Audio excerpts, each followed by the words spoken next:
நம்ம விஜய் பண்ணுற குறும்புத்தனம் சேட்டை எல்லாமே ரொம்ப அழகாக இருக்குது. யாருக்கெல்லாம் ரொம்பவே பிடிச்சிருக்கு, மறக்காமல் இந்த வீடியோக்கு ஒரு லைக்கை தட்டி விட்டு நம்ம சேனலையும் சப்ஸ்கிரைப் பண்ணி உங்களுடைய ஆதரவை தெரிவிங்க. நம்ம விஜய் திருந்துறாப்புல இல்லைப்பா. காவிரி எந்த அளவுக்கு இம்ப்ரெஸ் பண்ண முடியுமோ அந்த அளவுக்கு இம்ப்ரெஸ் பண்ணுறாரு. ஒரு பக்கம் சாரதமாவை எந்தளவு கோவப்படுத்த முடியுமோ அதையுமே பண்ணிகிட்டு இருக்கிறாரு. அவரோட சேட்டையை வந்து கண்டினியூஸாக பண்ணிகிட்டு இருக்கிறாரு. ஆனால் எல்லாமே வந்து நமக்கு பிடிச்ச மாதிரி தான் இருக்குது. நம்மளுக்கு ஒரு என்டர்டெயின்மெண்ட்டாக தான் இருக்குது. சரி வாங்க, அப்கமிங் எபிசோடில் என்ன மாதிரிலாம் இன்ட்ரெஸ்டிங்கான ட்விஸ்டான விஷயங்கள்லாம் நடக்க போகுதுன்னு சொல்லிட்டு நம்ம ப்ரெடிக்ஷன் பார்க்கலாம். இப்போ பார்த்தீங்கன்னா விஜய் வந்ததுக்கப்புறம் காவேரி ரொம்பவே சந்தோஷமாக இருக்கிறாங்க. ஆனால் இதை வந்து வெளியே ரொம்பலாம் காமிச்சிக்கிறது இல்லை. ஆனால் மனசுக்குள்ளே சொல்ல முடியாத ஒரு சந்தோஷம். விஜய் பிரிஞ்சு வந்ததுக்கப்புறம் அவங்க ரொம்பவே ஃபீல் பண்ணிகிட்டு இருந்தாங்க. இப்போ விஜய் காவேரி தேடி வந்ததுக்கப்புறம் அந்த கவலையே அவங்களுக்கு வந்து இல்லவே இல்லை. ஏன்னா டெய்லி விஜயை பார்க்குறாங்க, விஜய் பண்ணுறதெல்லாம் அவ்வளோ ரசிச்சிட்ருக்குறாங்க. இங்கே நம்ம சாரதாமாவுமே நோட் பண்ணிகிட்டு இருக்கிறாங்க.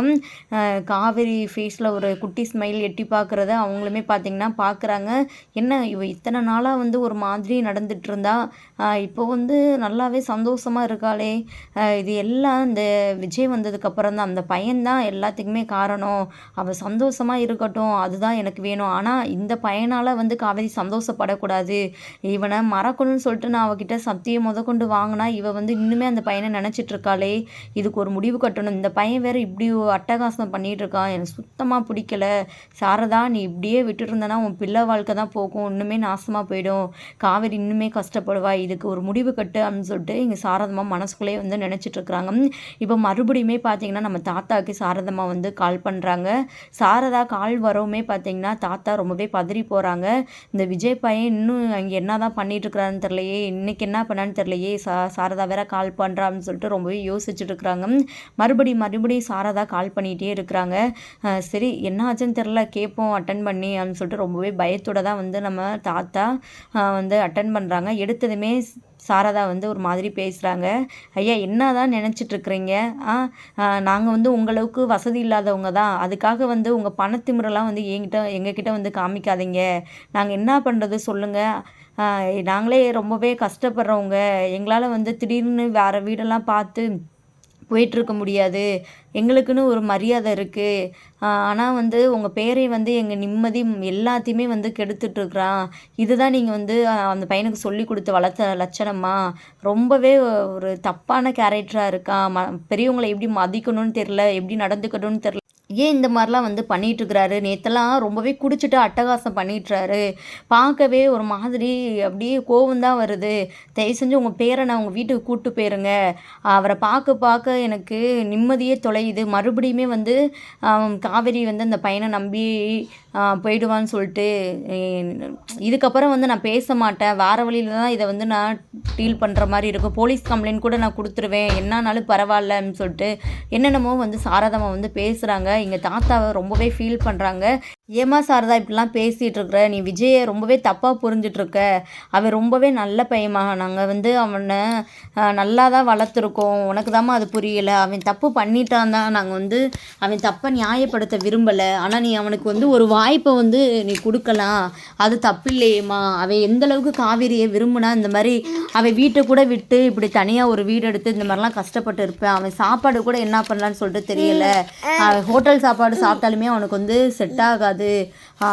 வீட்டு சாப்பாடே சாப்பிட்டு வளர்ந்தவன் அப்படிப்புன்னு வந்து ரொம்பவே ஃபீல் பண்ணி தாத்தா வந்து சொல்கிறாங்க. ஆனால் பார்த்தீங்கன்னா எதையுமே வந்து சாரதா வந்து கேட்க மாட்டுறாங்க. நீங்கள் என்ன பண்ணுவீங்களோ தெரியாது, உங்கள் பேரனை தயவு செஞ்சு நீங்கள் உங்கள் வீட்டுக்கே வர வைங்க, இல்லைன்னா நான் வந்து மரியாதை கொடுத்து பேசவே மாட்டேன் அடுத்த டைம்லாம் அப்படி இப்படின்னு சொல்லிட்டு வந்து சொல்கிறாங்க. சரிம்மா நான் வந்து பேசுகிறேன் விஜய்கிட்ட அப்படின்னு சொல்லிட்டு எங்கள் தாத்தா இருந்துக்கிட்ட வந்து ஃபோனை வச்சிடுறாங்க. ஒரு மாதிரி ரொம்பவே வந்து ஃபீல் பண்ணிகிட்டு இருக்கிறாங்க. சாரதாம்மா இப்படிலாம் பேசிட்டாங்க அப்படின்னு சொல்லிட்டு அந்த இடத்துக்கு வந்து பார்த்திங்கன்னா நம்ம பாட்டி இருந்துக்கிட்டு வராங்க. ஏங்க என்னாச்சு, ஏன் இப்படி ரொம்பவே கவலையாக இருக்கிறீங்க? விஜயை பற்றியா? விஜய் நினச்சி தான் நீங்கள் இப்படி ஃபீல் பண்ணிட்டு இருப்பீங்க. சரி விடுங்க, அவன் கொஞ்ச நாள் வந்து தனியாக தானே போயிருக்கான், வந்துடுவான். அதான் ஒரு ஃபோன் போட்டால் நம்மளை பார்க்குறதுக்காக வீட்டுக்கு வந்துடுவேன்னு சொல்லியிருக்காரு. இருக்கல, அப்புறம் என்னங்க உங்களுக்கு விஜய் பார்க்கணும் போல் தோணுச்சுன்னா ஒரு ஃபோன் போட்டு வீட்டுக்கு வர சொல்லுங்கள், ஒரு எட்டு வந்துட்டு போவான் அப்படின்னு சொல்லிட்டு வந்து சொல்லிட்டு இருக்கிறாங்க. இங்கே தாத்தா எதுவுமே பேசாமல் அமைதியாக இருக்கிறாங்க. ஏங்க இப்போ என்ன தான் ஆச்சு, அதுதானே ரீசன், இல்லை வேறு எதுவுமாக்கா அப்படின்னு சொல்லிட்டு வந்து கேட்குறாங்க. அப்புறம் பார்த்தீங்கன்னா தாத்தா இருந்துக்கிட்டு பாட்டிக்கிட்ட நடந்த எல்லா விஷயத்தையுமே வந்து சொல்லிகிட்டு இருக்கிறாங்க. இதை கேட்ட பாட்டிக்குமே ரொம்பவே ஷாக்காக இருக்குது. அப்போ விஜய் வந்து காவேரியை தேடி தான் இங்கே போனானா, காவேரியை பார்க்குறதுக்கு இப்போ வீடு எடுத்து தனியாக தங்கியிருக்கிறானா அப்படி இப்படின்னு சொல்லிட்டு வந்து அவங்களும் பேசிகிட்டு இருக்கிறாங்க. இப்போ என்னங்க பண்ண, எப்படி வீட்டுக்கு கூப்பிட்டாலுமே கண்டிப்பாக வர போகிறதில்ல, அவனுக்கு அங்கே இருக்க தான் சந்தோஷம். ஏன்னா காவேரி எந்தளவுக்கு அவன் நேசிக்கிறான்னு சொல்லிட்டு நமக்கும் நல்லா தெரியும். ஆனால் வந்து அவங்களுக்கும் இது சுத்தமாக பிடிக்கல. இப்போ என்னங்க பண்ணுறது அப்படின்னு சொல்லிட்டு இங்கே பாட்டி இருந்துக்கிட்டு சொல்கிறாங்க. அதை தான்மா அவன் என்ன பண்ணன்னு சொல்லிட்டு தெரியாமல் வந்து நானும் முழிச்சிட்டு உட்காந்துருக்கேன். விஜய்கிட்ட வந்து இதை பற்றி பேசினாலும் அவன் காது கொடுத்து கேட்க மாட்றான்.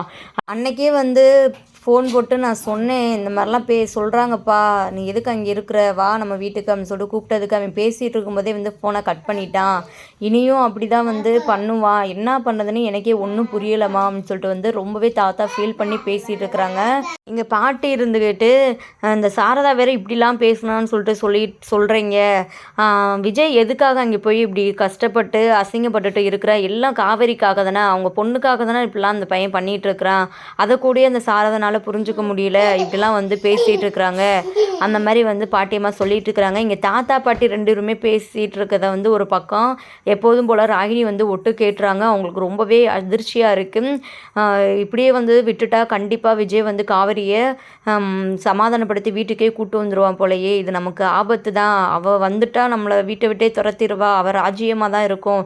சும்மாவே அன்னைக்கு பேசும்போது ரொம்பவே தெனாவட்டாக தான் பேசினா, இதை அப்படியே விடக்கூடாது, எதனாலும் ஒரு வழி பண்ணணும், விஜயை வந்து வீட்டுக்கு மறுபடியும் எப்படினாலும் வந்து வர வைக்கணும், எப்படினாலும் தாத்தா பாடி பேசினாலுமே வந்து விஜய் வரமாட்டார், வேறு எதனால தான் நம்ம ஐடியா பண்ணணும், எங்கள் வெண்ணிலா மூலம் இதனால் ஐடியா பண்ணலாமா, அப்படின்னாலும் இப்போதைக்கு வந்து விஜய் வர்றதுக்கு வாய்ப்பு இல்லை, நம்ம சூப்பரான ஒரு ஐடியா பண்ணணும் அப்படின்னு சொல்லிட்டு பார்த்தீங்கன்னா இங்கே ஒரு ஐடியா வந்து எட்டி குதிக்குது ராகினிக்கு.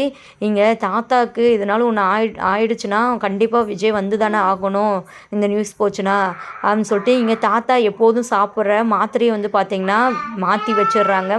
அந்த மாத்திரையை சாப்பிட்டு தாத்தாவுக்கு ரொம்பவே உடம்பு சரியில்லாமல் ஆகிடுது, மயக்கம் போட்டே விழுந்துடுறாங்க. இப்போ பார்த்திங்கன்னா இங்கே பாட்டி ரொம்பவே ஃபீல் பண்ணி கதறிக்கிட்டு அழுதுட்டு இருக்கிறாங்க. ஒரு பக்கம் பார்த்திங்கன்னா இந்த ராகினி இருந்துக்கிட்டு நம்ம விஜய்க்கு கால் பண்ணி வந்து சொல்கிறாங்க, இந்த மாதிரி தாத்தா திடீர்னு மயங்கி விழுந்துட்டாங்க, என்னன்னு தெரில, மூச்சு பேச்சே இல்லாமல் இருக்கிறாரு, சீக்கிரம் வாங்க விஜய் வீட்டுக்கு அப்படின்னு சொல்லிட்டு கிளம்பி வராங்க. இங்கே பார்த்தீங்கன்னா கூடவே நம்ம காவேரியும் விஷயம் தெரிஞ்சு வராங்க. தாத்தாவுக்கு ரொம்பவே பார்த்திங்கன்னா கான்சியஸே இல்லாமல் இருக்கிறாங்க. டாக்டர் வந்து ஒரு பக்கம் செக் பண்ணிகிட்டு இருக்கிறாங்க. ராகினி நினச்சது ஒன்று நடந்தது ஒன்று, விஜயை வர வைக்கிறதுக்காக தான் இப்படிலாம் வந்து பண்ணாங்க. ஆனால் காவேரியுமே கூட வந்தது ரொம்பவே ஷாக்காக இருக்குது. என்ன நம்ம பிளான் இப்படி சொதப்பிடுச்சு, ஒருவேளை தாத்தாவுக்கு உடம்பு சரியாகிற வரைக்குமே இந்த காவேரி இந்த வீட்டிலே இருந்துருவாளோ அப்படின்னு சொல்லிட்டு பார்த்தீங்கன்னா ஒரு மாதிரி வந்து கடுப்பாகி நின்று இருக்கிறாங்க. விஜய் ஒரு பக்கம் ஃபீல் பண்ணிகிட்டு இருக்கிறாங்க.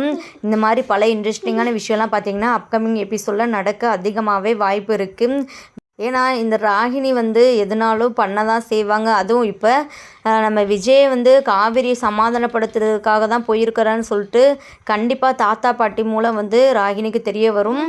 கண்டிப்பாக இந்த மாதிரி ஏதாச்சும் ஒரு கேவலமான விஷயத்த இந்த ராகினி பண்ணி விஜய் வீட்டுக்கு வர வைக்கிறதுக்கு ட்ரை பண்ணுவாங்க. என்ன தான் நடக்க போகுது அப்படின்னு சொல்லிட்டு அப்கமிங் எபிசோடை வெயிட் பண்ணி பார்த்து தெரிஞ்சுக்கலாம். தேங்க்யூ ஃபார் வாட்சிங். Tata, bye bye.